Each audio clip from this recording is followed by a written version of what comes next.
பேராயர் இல்லத்தில் உள்ள குருக்கள், இந்த பொதுமக்கள் அனைவரும் வேதனையோடும் கவலையோடும் இங்கே காத்திருக்கிறார்கள்.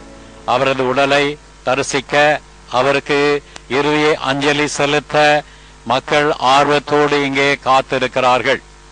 அவரது உடலை தாங்கிய பேழையானது இங்கே வைக்கப்படும். அது தற்சமயம் நேரடியாக உடலை பார்க்க முடியாது. அது மர பேழையினால் மூடப்பட்டிருக்கிறது.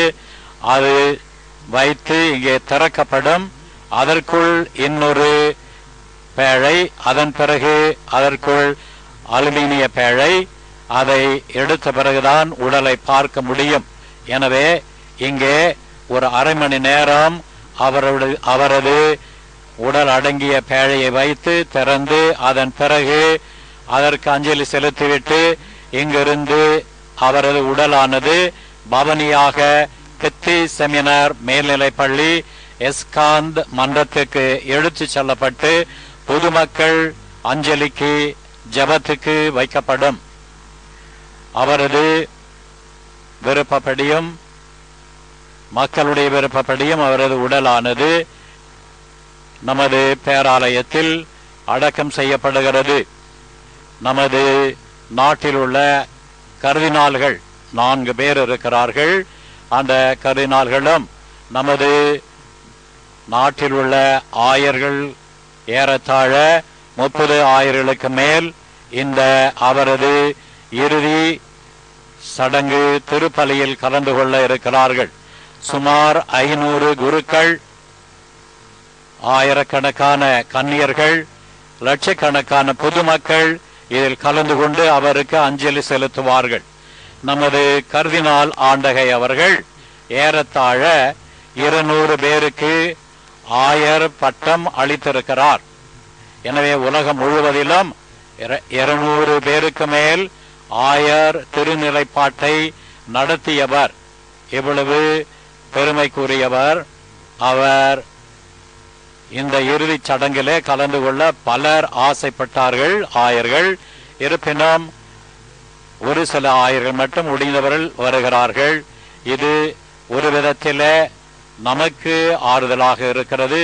இவருக்கும் இவர் குடும்பத்தாருக்கும் இந்த நிகழ்ச்சி ஆறுதலாக இருக்கிறது. உண்மையிலேயே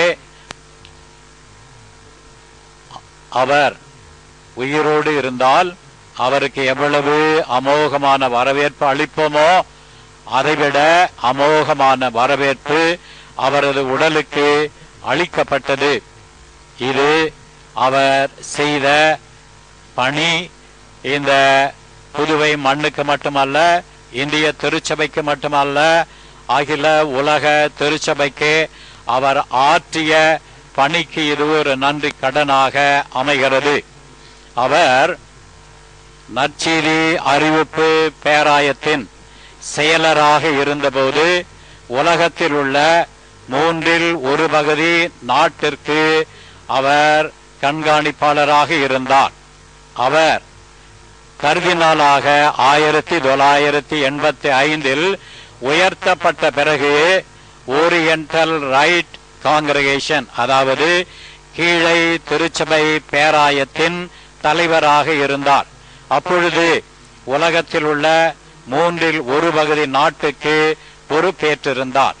எனவே நற்செய்தி அறிவிப்பு பேராயத்தின் செயலராக இருந்த போதும், கீழை திருச்சபை பேராயத்தின் தலைவராக இருந்த போதும் உலகத்தில் உள்ள 2/3 பகுதி நாட்டுக்கு பொறுப்பேற்றிருந்தார். மேலும் பல பொறுப்புகளை இவர் வகித்தவர். பல இடங்களுக்கு திருத்தந்தையின் பதிலாளாக அவர் பிரதிநிதியாக சென்றிருக்கிறார். அருளாளர் அன்னை தெரேசா கல்கத்தாவில் இறந்தபோது திருத்தந்தையின் பிரதிநிதியாக நமது கர்தினால் அவர்கள் கல்கத்தாவுக்கு வந்து அன்னை அருளாளர் தெரேசாவினுடைய உடலுக்கு அடக்கம் செய்தவர் நமது மேன்மை மிகு கர்தினால் லூர்து சாமி அவர்கள்.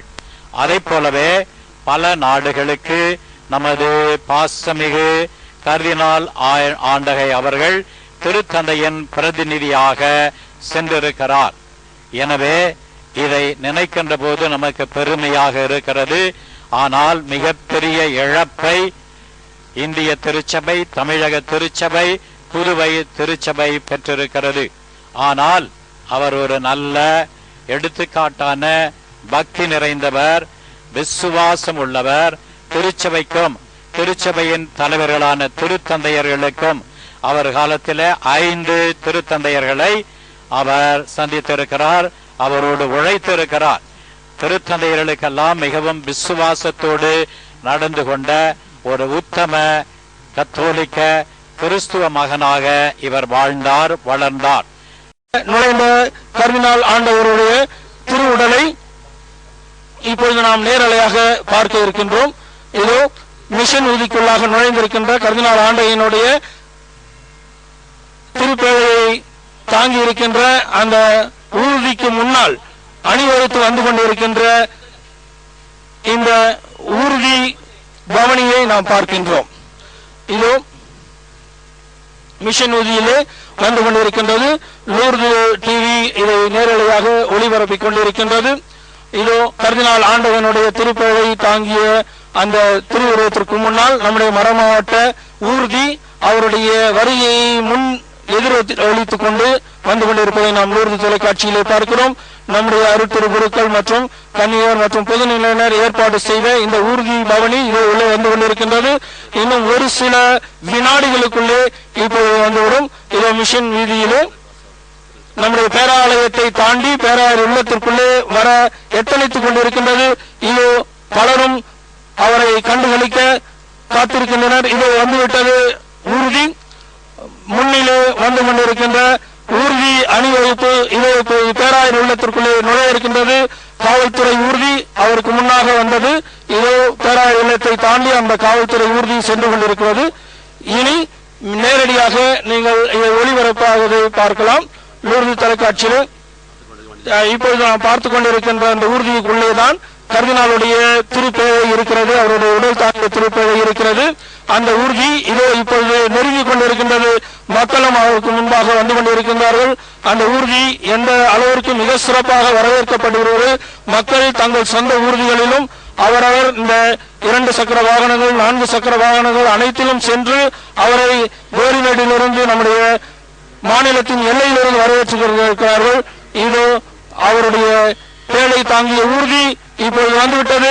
மிக சிறப்பாக அவருடைய ஊர்தி இது உள்ளே நுழைய இருக்கிறது. லூர்து தொலைக்காட்சி இதை நேரில் ஒளிபரப்பிக் கொண்டிருக்கிறது.